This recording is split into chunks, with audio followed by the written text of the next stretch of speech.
I'm prepared for about 45 minutes speaking and then discussing,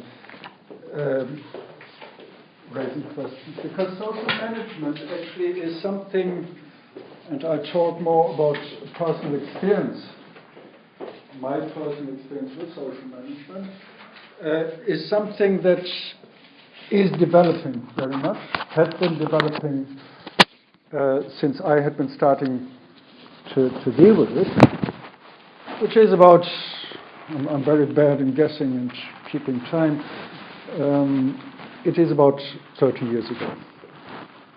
So when we talked about social management,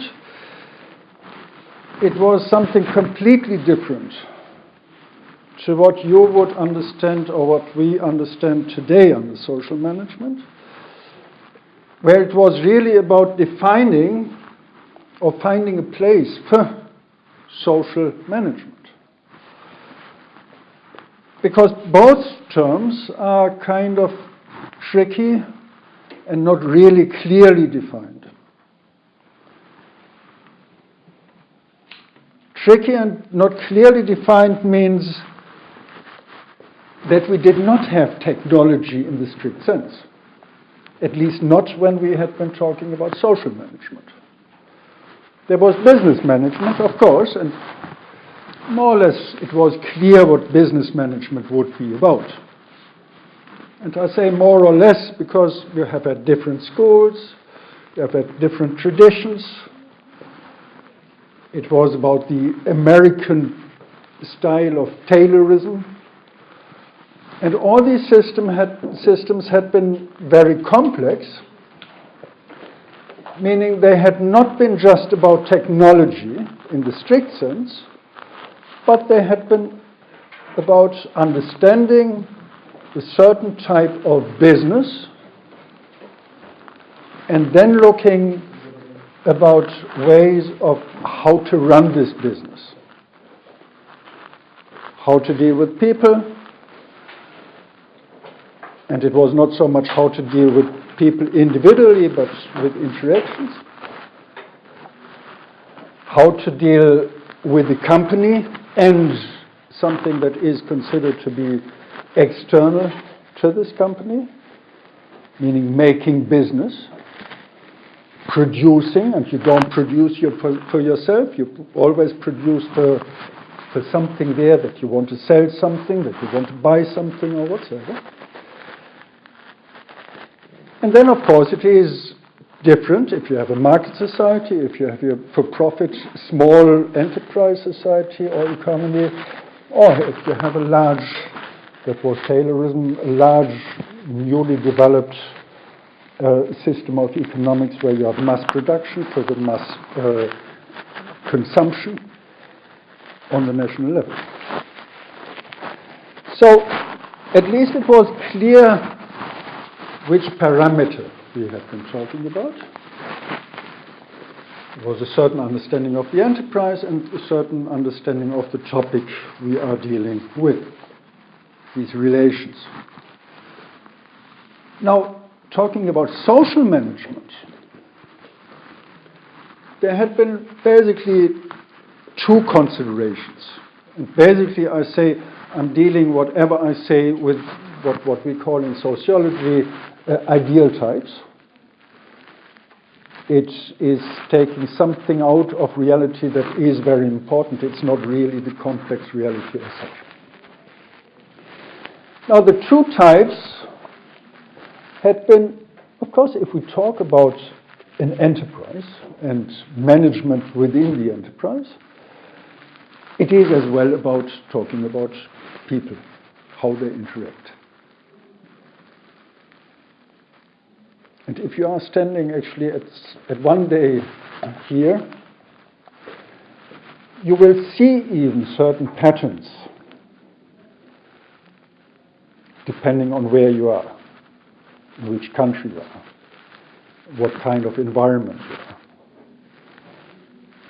Maybe even if we have no division there, that you see all the females and on the one side and all the males on the other. It may be a different pattern in terms of age. So you have social interaction there, even if people don't interact as such in the strict sense.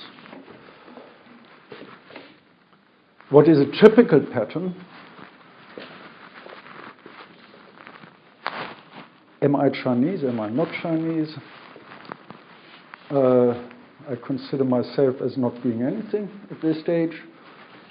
I lived in many different countries, worked in many different countries, and obviously I'm not Chinese ethnic, what we call ethnical Chinese.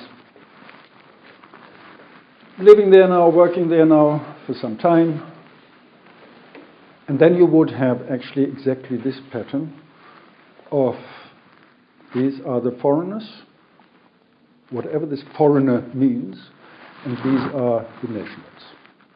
Interaction.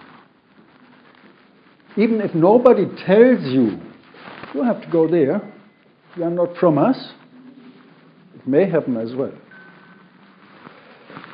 So people said, if we are talking about management, we have to consider all these aspects of social relationships.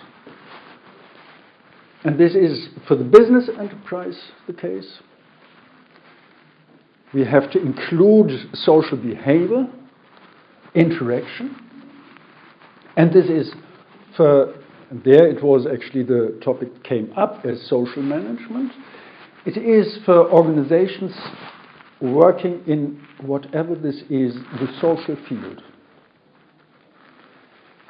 At that time I lived in Germany when I started to take up this thing. And kind of German work, meaning I was looking at German questions at the German welfare associations. I'll come back to this in a minute. And these organizations said, we are providing social services, social interaction. We are looking at people who are living in poverty. We are looking at people who have social problems in terms of their health. We are looking at people who have problems in terms of housing or in terms of timekeeping or keeping the norms of the society. That's all very important things, because if you cannot adapt to these rules, adapt to these rules, you wouldn't get a job, for instance. So we have to get people, training them. If you are unemployed, it may be your fault, in inverted commas. It may be that you don't stick to the rules. You are not coming on time, although the work starts on time. Or the other way around, you always insist to be on time. We have a different time management. Don't expect somebody to be there at 11 o'clock when we start at 11 o'clock. It happened to me later when I lived in Ireland. I moved to Ireland. Irish baby, as we said. And I was standing and waiting for somebody. I was talking to her, and she had to leave and said, I'm back in a second. And after 1 hour watching pretty boring TV, I said, just forget it. Just forget it, do something else. If there is anything coming up, she will come. Don't expect people being on time. So these are, in many cases, unwritten rules. And still we have to deal with them. This was the idea of, in welfare associations, we look at people who are in trouble with keeping the rules. And this means, for instance, to be healthy as workforce, or to look what are the special provisions if you are not healthy, what are the legal requirements, but as well the behavioral requirements. So this was one strand of look at what is going on in management, transfer it to social organizations. And then there was another strand saying, actually, if we are working in welfare associations, these organizations cannot be and should not be run as business organizations. They are completely different. These are actually political organizations. These organizations, part of their remit is to fight for people's rights, to look at or fight for, advocate for the rights of people who have problems. And these problems are not problems of people. These problems are, not least, problems of society. I can talk about, or take an example, the term disability. It's something where you can clearly define what is meant by it. The one school would say, you are disabled. I am disabled. I cannot see. I can see there are people I could count, but I would have difficulties. So I'm disabled. Yeah. So I get the glasses. I'm still disabled, but I can overcome this problem. The other thing is, taking the term disabled, is I disable you. Because I do not provide an environment where you can live, to which you can adapt according to your needs. If I depend on a wheelchair, or if I continue with this, if I have a bad sight, and every important information is written in small letters, and this is what you do, you are disabling me, because you do not allow me to get the information. Just write large letters. Use them. So it's not I am disabled, but you disable me. And this is something that is important, where these organizations said, this is what we are looking at, this is what we are interested in. We are not interested in how to manage the provision of information. Of course this is important, but there is a different side to it.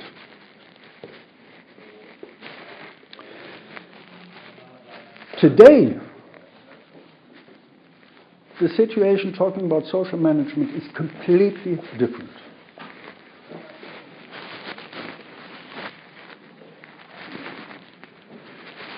It's not about empathy. It's not about getting a feeling for rights or not having rights of people. Today it's about this. Part of it. We had been yesterday walking somewhere and talking about progress and actually China. And I have been asked the development of China. Is it a strong country, powerful?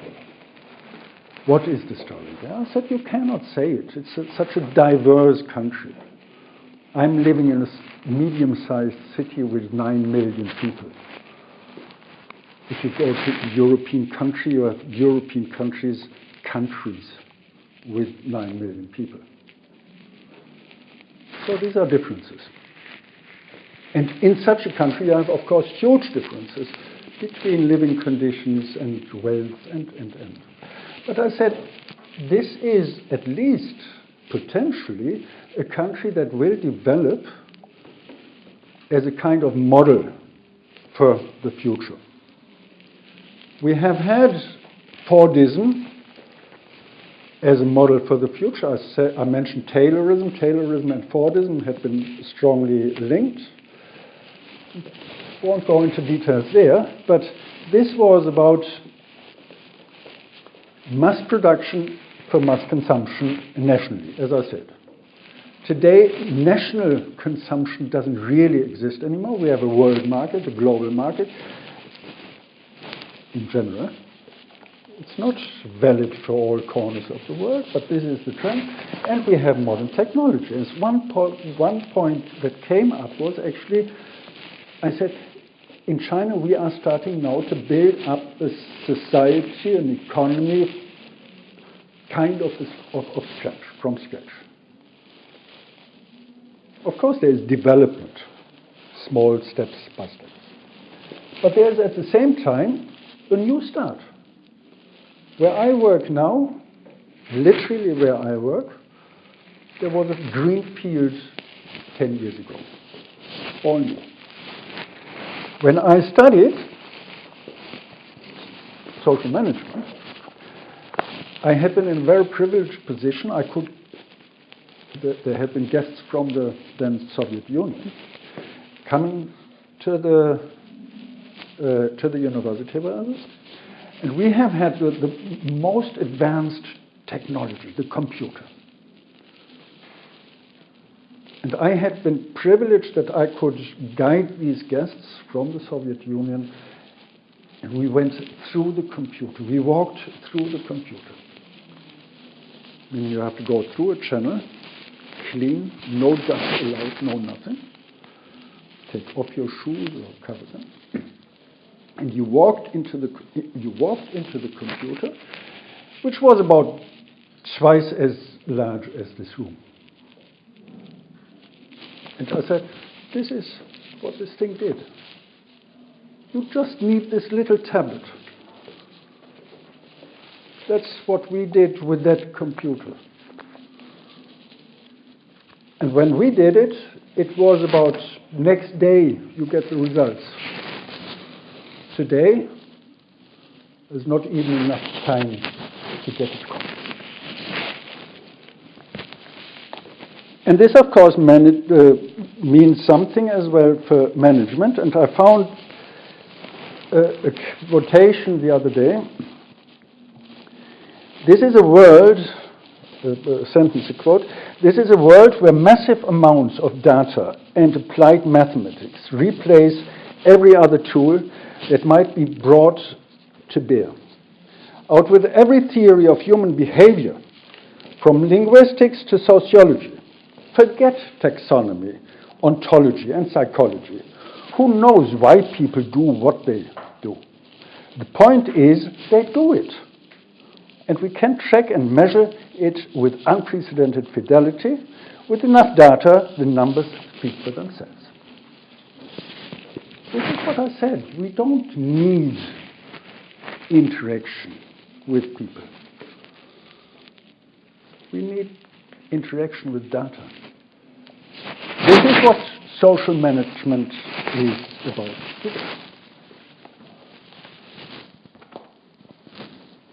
At least this is a trend where we go. We don't look at how people interact, literally. We look from the data what happens with interaction. Meaning you have as well a reification of what this interacting is about. It's not about interacting, but it is about interaction that we can measure. And we are not really aware of it. At this stage, actually I looked today, the first time that I looked up if you accept cookies or not. The first time that I thought, actually I would be interested, what information do you get there if you check? It was pretty boring. But this is something we always do. We automatically click, yeah, of course I do. Of course I do. No question. Kind of no question. So this is the trend of reification of social relationships. And this is the trend in terms of social management, what we are looking about. Now, there's a famous quote from Karl Marx. It is not the consciousness of men that determines their being, but on the contrary, their social being that determines their consciousness.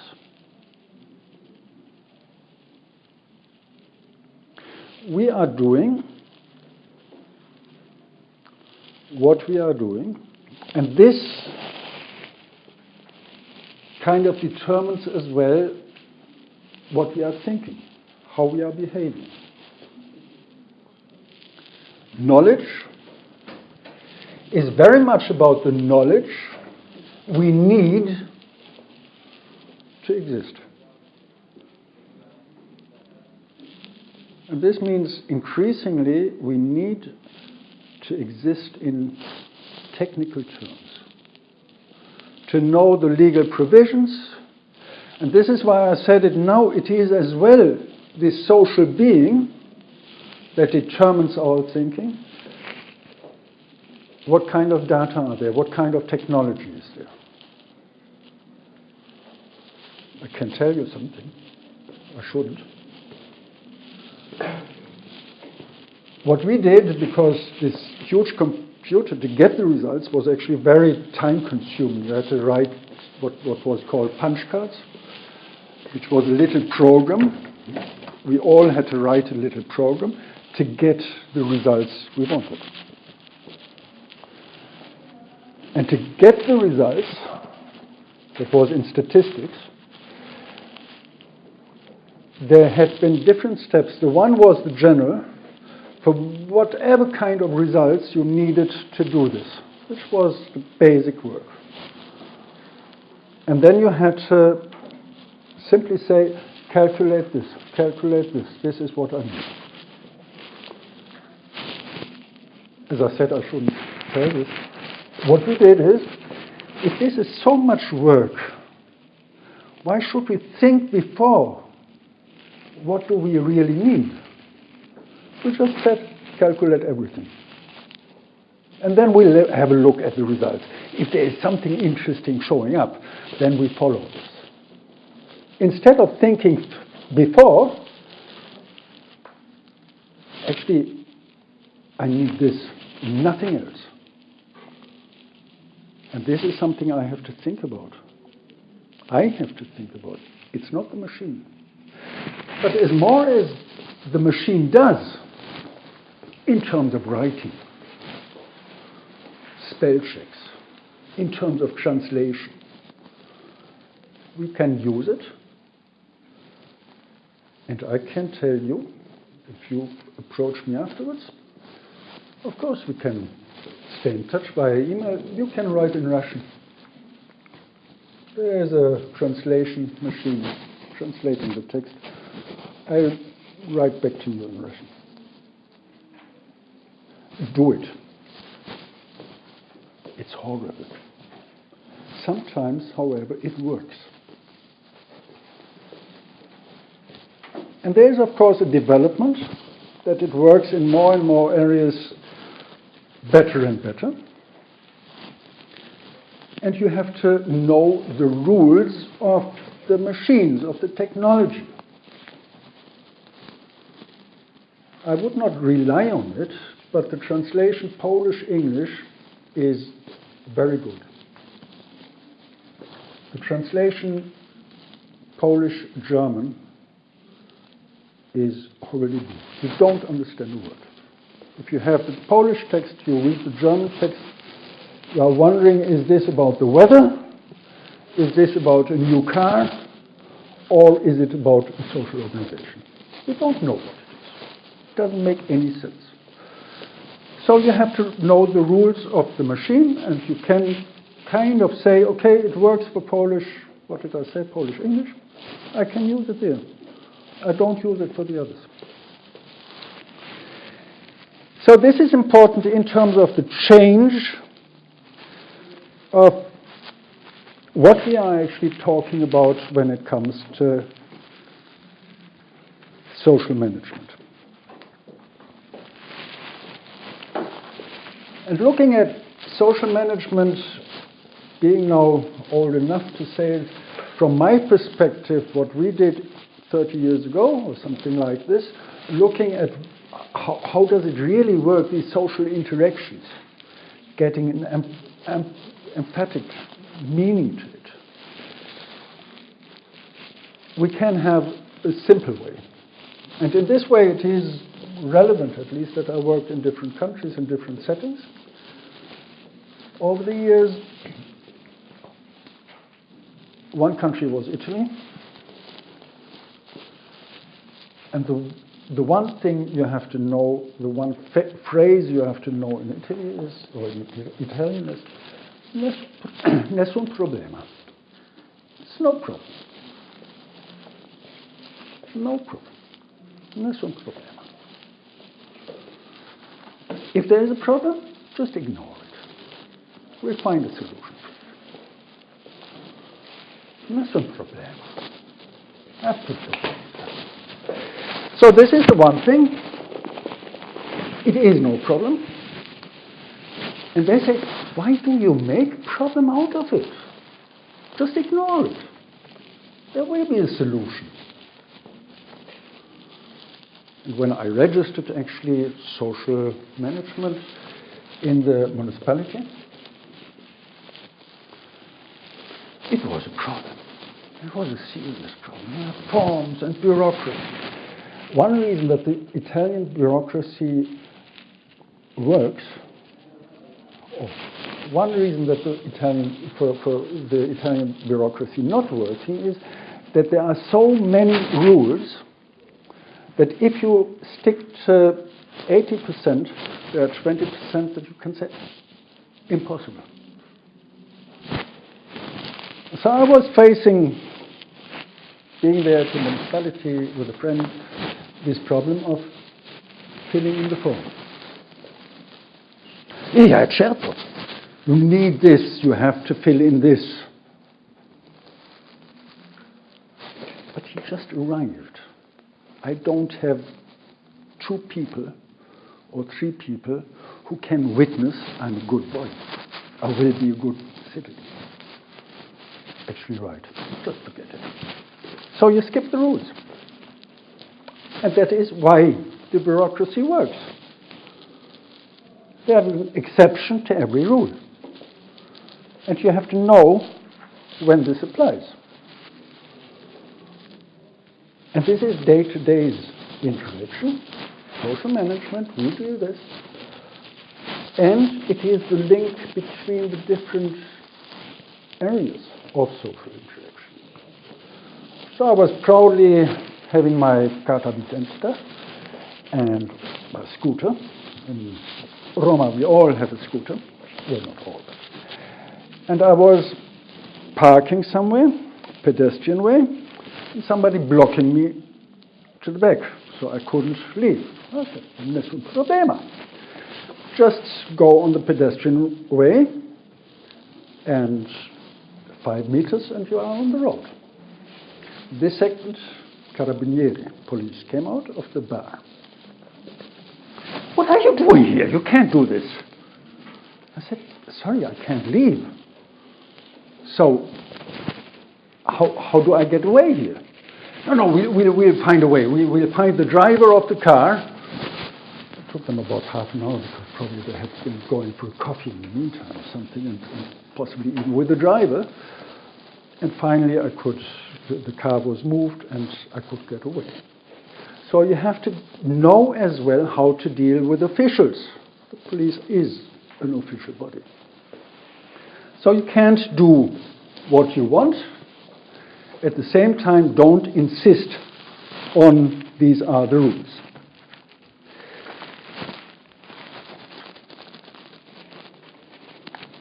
The problem is really the challenge.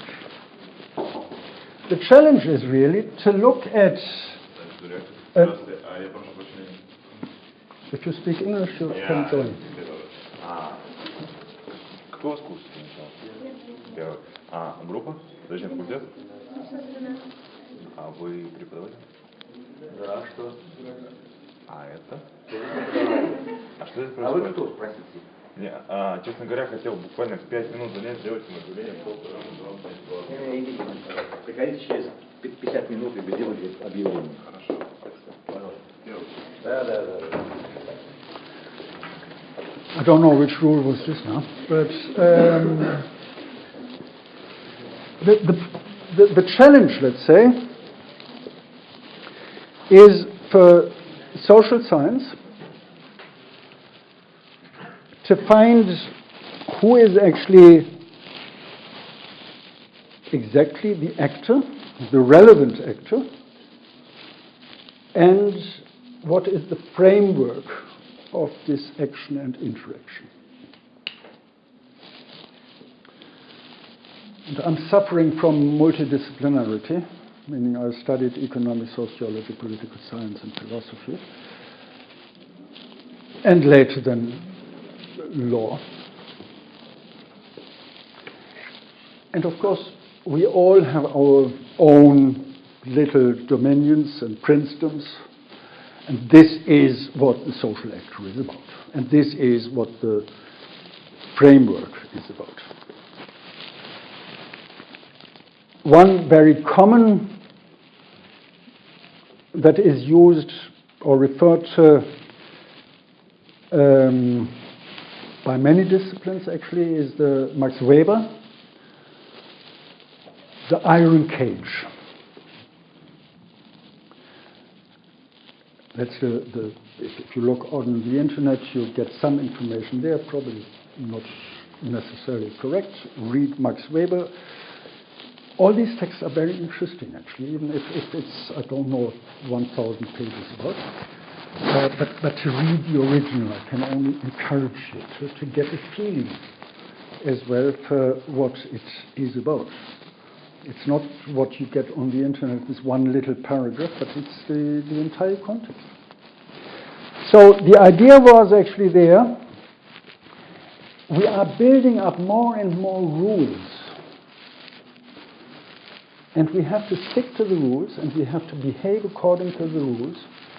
And at some stage, the rules define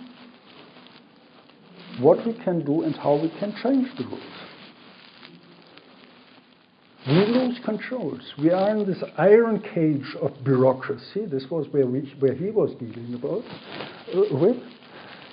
We are caught in this iron cage of bureaucracy that sets the rules where there is actually no space for interaction. And if you go to many organizations, state bodies, statutory bodies, enterprises, whatsoever, there's somebody sitting there and saying, I would love to help you, but look, I don't have a chance. I can't. And this is going on then to the next major school there, which is Niklas Luhmann, building up on Talcott Parsons, building later up on Maturana, biologists, never avoid multidisciplinarity, and saying actually there are systems that reproduce themselves.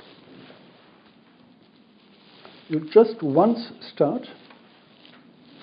This is the thing that is not possible in physics, the perpetuum mobile. You just once set it into motion, and it works and works and works and works and works without end. You don't have to push after a while again. And actually, as I said, read the original text. Sometimes they are even funny. He describes this with this example. I never looked really at this, but there's an animal that starts the grass, some special kind of grasshopper, and it starts to make noise, and this noise creates wind, a draft, and this draft causes the animal to continue to make this noise, which means it continues and continues until it falls dead. It's called autopoiesis. An autopoietic system that creates and recreates the rules according to which it behaves. So if we are in a legal system, we can only follow up in legal terms what we are doing. If the law doesn't work, we need a new law that changes the previous law or adds to it, and then. If we work in economics, the social is exactly this. It is a business organization that runs for profit, and it behaves according to this rule of making profit in its own terms. This is the important part. It neglects social interaction. It neglects, like the iron cage, that there are human beings sitting with their own experience, with their own fears, with their own hopes. So this is what social management is about, to look at how can we accommodate these two systems. Of course we know. Everybody who went to a bureaucracy knows, no, I can't. I would love to. I can't. This is the rule. And everybody knows as well, under certain conditions, it may be your condition because you are looking, smiling in a nice way. It may be the good mood of the official sitting there and saying, no, we can't. Come later, a little bit later.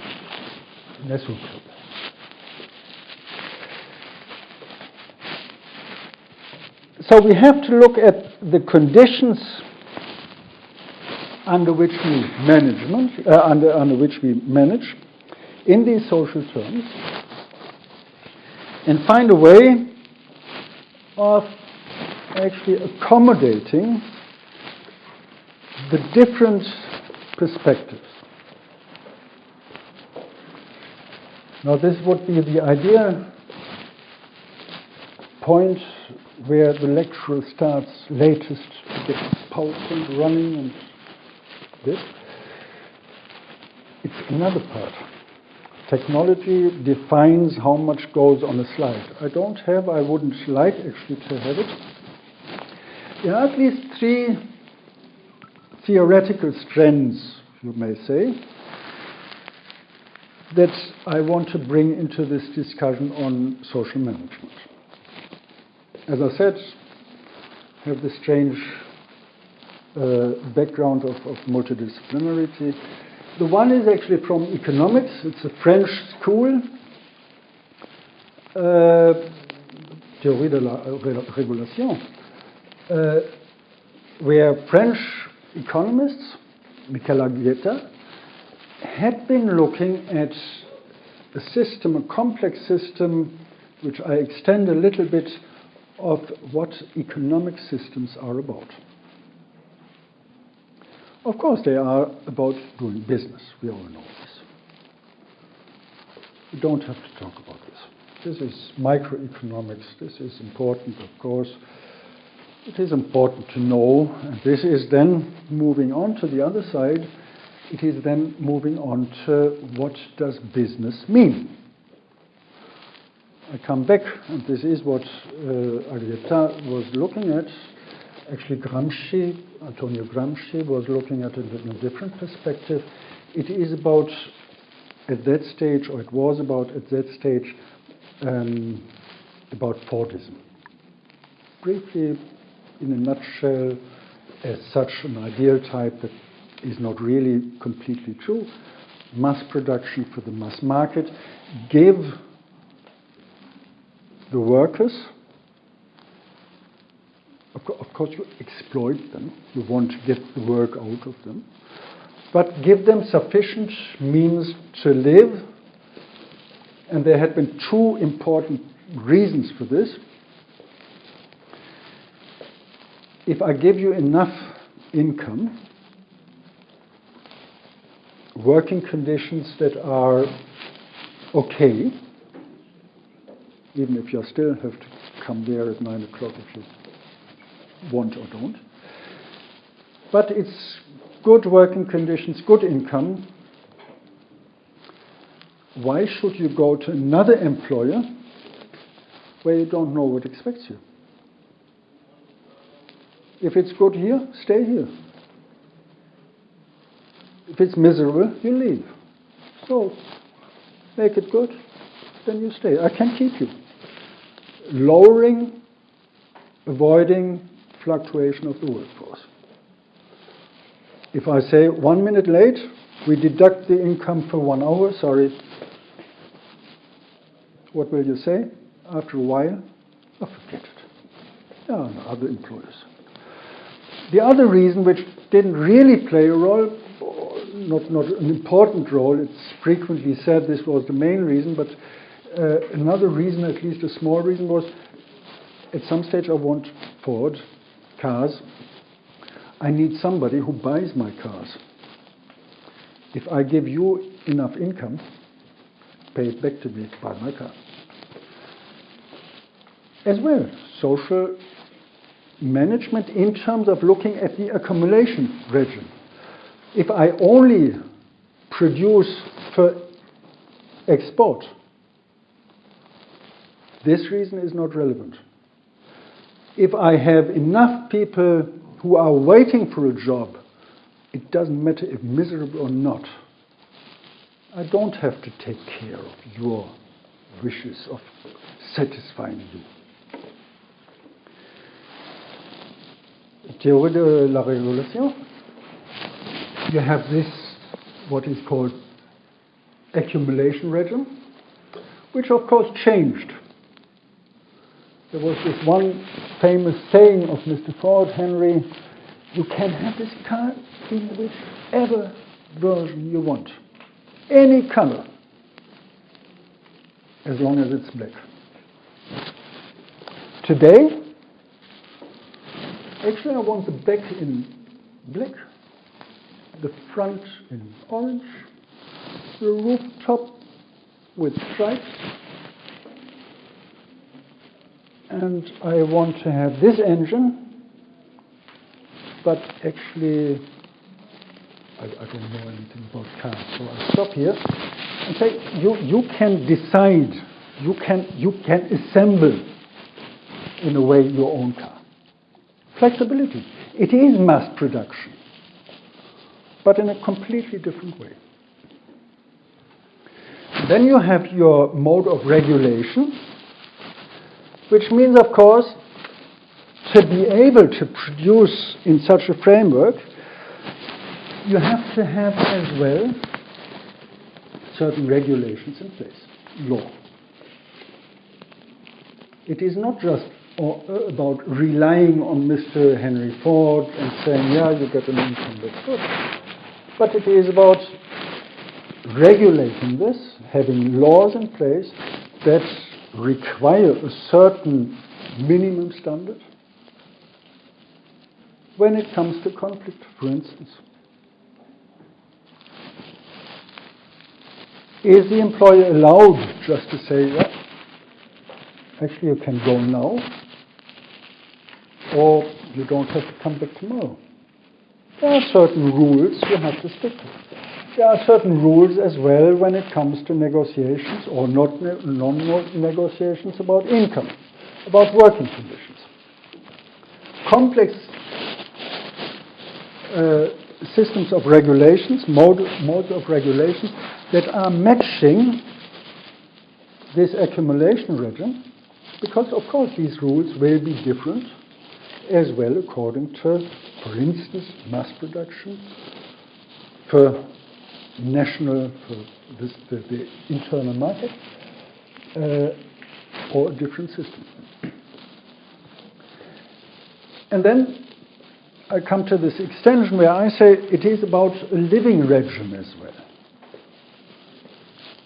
It is about how we understand what living is about in such a society. And if you have really this mass production,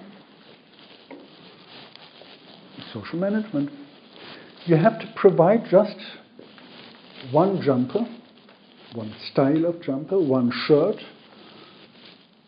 one solution fits all. Because what you want is cheap clothes, affordable clothes, a protection. That's it. Today, no. I want to have 2, 3, 4, 5, 15 shirts. I was reading the other day something, one of these out of the world people saying, I love glasses. I have 200 different glasses. We are not as mad or we are not as rich to afford this. But this is the approach today. I want to have my own style. And this is, of course, where the enterprise doing business has to be aware of. What do people expect? How do they want to buy, to purchase goods?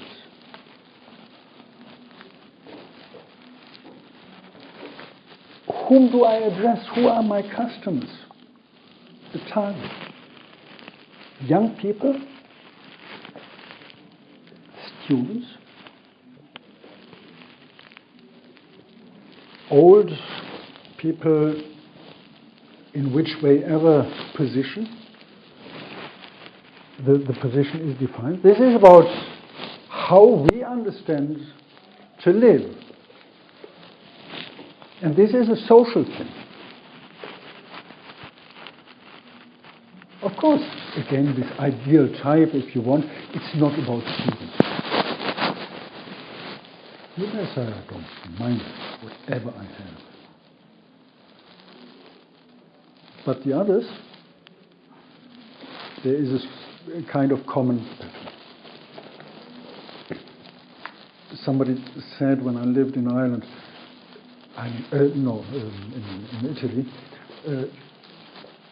actually very fashionable people. Usually it's one of the countries where they're fashionable. Saying, you are so boring. Everybody has the same suit. Blue, very tidy. In a way, it's true. So you have your different national styles, you have your different generations, you have your different patterns there, and this is what I have to look at, being aware of how do I accommodate these people, how do I accommodate the target groups, and then I can try to mix these things and say, of course, everybody wants to have an individual style, and everybody wants to look kind of posh. And I hadn't been really aware of this thing when I bought this belt. Actually, if you look at the logo or label here, it looks like a famous brand, Dunhill. The first impression, Dunhill. It's one of these noble things. What you do is you just take this first impression, make sure that it is the first impression is important, and then you close it anyway. Nobody sees it, but this is the image you give yourself. Or the other way, I provide you won't have the money to buy this really expensive belt, or this really expensive jacket, or whatsoever, or car, but I can provide you at least the impression. And then you come to details of economics. Why is it possible to produce the same rubbish and sell it for 10 times more of the price than the cheap product. That's not of interest here now, but this is how things work together. This is the mode of life where actually I try, with the means I have, time, money, resources, different networks, Pierre Bourdieu, la distinction, the differences. You find differences between social classes, social groups. So this is how people behave, how people adopt with the means they have to find their own style. I cannot afford really this posh lifestyle, but I want to look as if I could. So I go on this way. This is my individual problem, if you want, even if it's not a problem. And then you have what we worked on in social quality, a system where it comes to three sets of factors. It's a sociological meta-theory, if you want, bringing things together and saying there are three sets of factors that are important in terms of defining actually this social. Because the social is largely undefined. We know what is social. It's not social if I kick against your leg, and it is not social if you just talk to each other, disturbing the lecture. So you see what happens if somebody does this, kind of, you leave now. So what is the social? What we came up with, social quality theory, is there are conditional factors, and these are basically the, by and large, material or objective factors. It's socioeconomic security is the most pronounced, where it's most visible. It has four factors. And talking about conditional factors, I have to have a certain amount of resources to be able, these are the conditions, to do this and that. I have to have a certain education to do a certain job.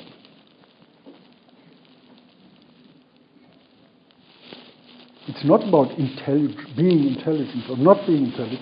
It's just you need for every job a certain qualification. And if you are highly qualified, it still doesn't mean anything if you have taste. If you know about art's history, it doesn't mean that you can assess a beautiful painting. If you know about economics, and I'm talking now about macroeconomics, it doesn't mean anything in terms of doing business. I was sitting there in Turkey at some stage with a friend, and we went for a coffee, and I said, can you just look after the money? I have difficulties to find out how much it is actually in terms of my money. Just calculate it. And she said, my husband was the same famous economist. When it came to money, dealing with money, he was hopeless. He was useless. So, different ways, different conditions. And I won't go through all these conditional factors. The other is constitutional factors. It's a set of factors where I have to be enabled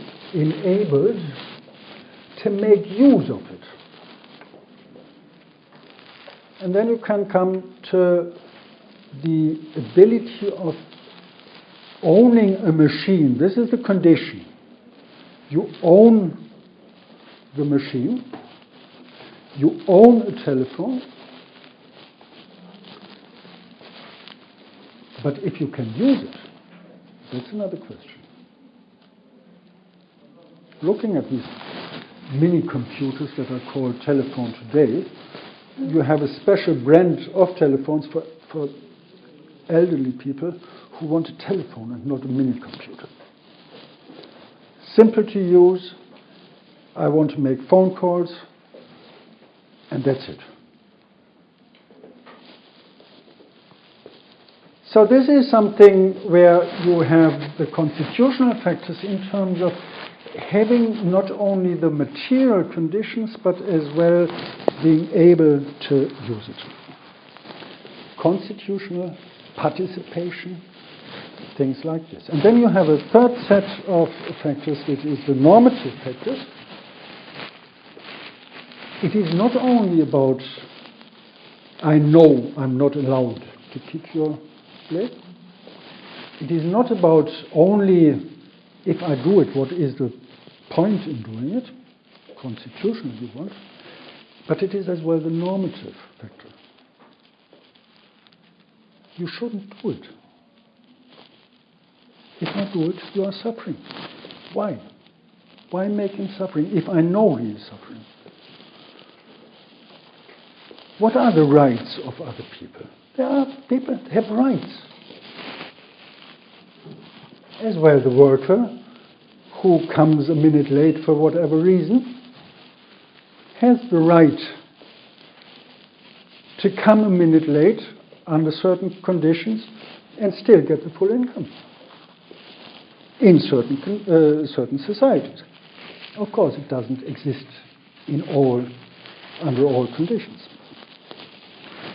Then you have a feminist perspective that I want to bring into play. Frigga Haug, it's called 4-in-1 perspective, that whatever we are looking at in society, of course the first and foremost that comes to mind, especially for us as economists, is it's about employment. It's about the labor market, get a job, get an income, be able to buy. There you see how they match together. You work, you have employment, you get the income, your socio-economic security, and this enables you then to take part in society, to consume, to get your individual dresses and clothes and gadgets and so. Now, what Frigga says is, and it's in the meantime, it's a feminist school really about this 4-in-1 perspective. Yes, of course it is about employment in terms of work, specific work, labor, we do to generate an income. This makes society in terms of, this makes the table and the chair on which you sit and that you can take your notes or you just sit there and put your computer on it, whatsoever is at stake. But at the same time, you got here. Leaving the transport side aside, you had been sleeping, you had been eating something. Let's assume you did this at home.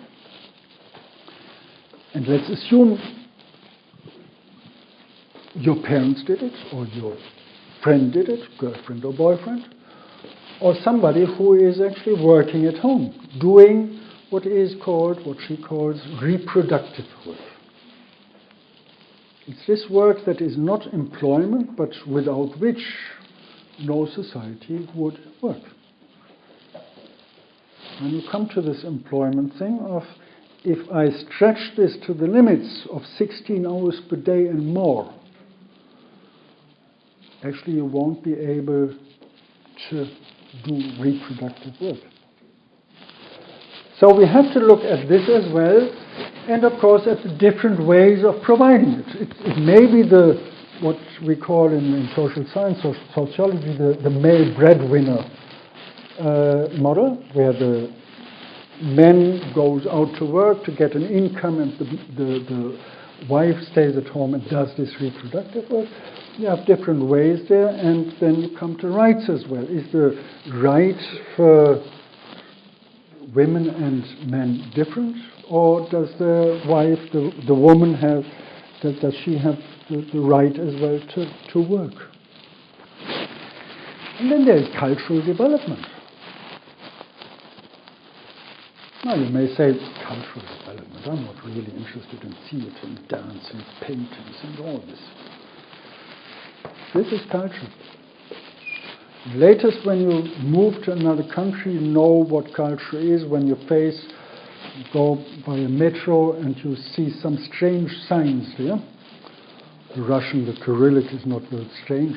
If you go to other areas like Korea or China or Japan, they're standing there, huh? What's this about?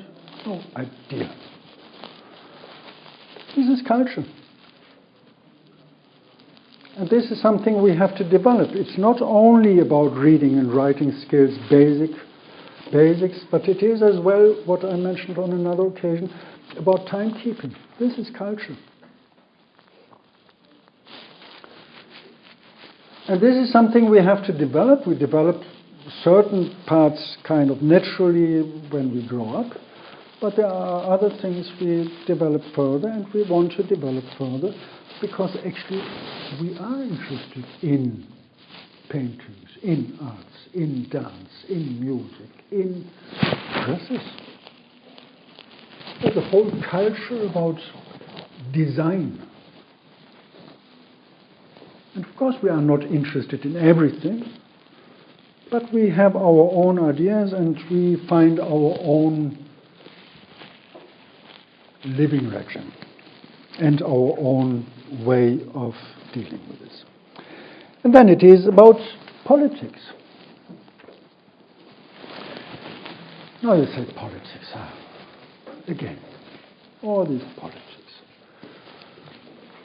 The parties, and they are going for elections to be elected, and no, I don't. But it is as well about politics of everyday life, where we arrange things in informal ways and in formal ways, in a formal setting or in an informal setting. And these are again things you come across when you are especially confronting yourself or you are confronted with different cultures. It happened to me once. I knew it. But I was coming back to Taiwan after a year or something. I worked in Taiwan. But I returned after a year or something and went to the office of my department and saw somebody after a long time again, and said, no, don't. This was the time when you should not have dared to hug a kind of traditional Chinese, even very open person.